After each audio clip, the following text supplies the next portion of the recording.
Hi, this video shows you how to design and develop assessment tools. You would already know that an assessment tool refers to all the materials and instruments needed to collect and assess evidence of competency. To design and develop assessment tools, there are a few steps. First, determine focus. This is also known as planning assessment activities and processes. Next, design the assessment tool. Step 3, the actual writing or developing of the tool. Last but not least, review and trial the tool.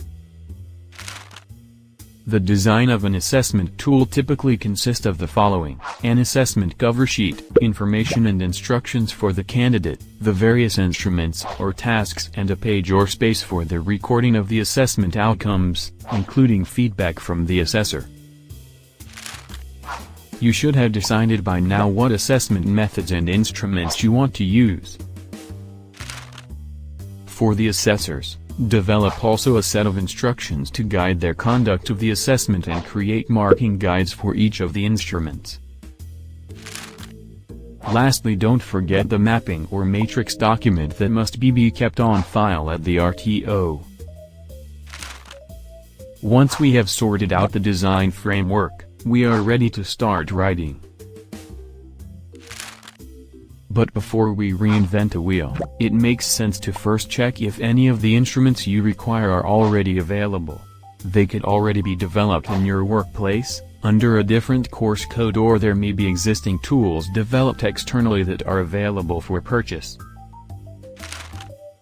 To develop an assessment tool, we suggest you start by developing the assessment instruments first, including instructions for use, and then mapping it to ensure that all elements of the criteria have been covered.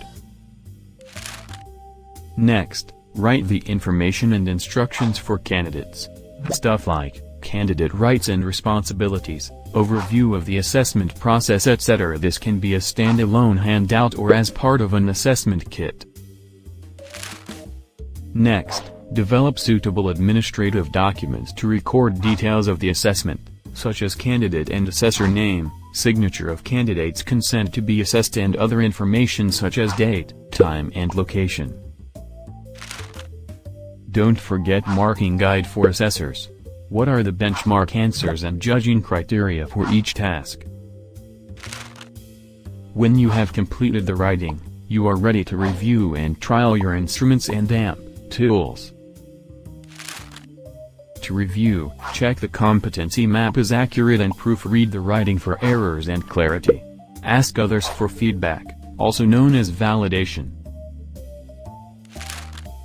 It is ideal to conduct a trial using your draft tool before first using it. Report on the trial and make improvements. Use a version control system to track changes and ensure the latest versions are always used.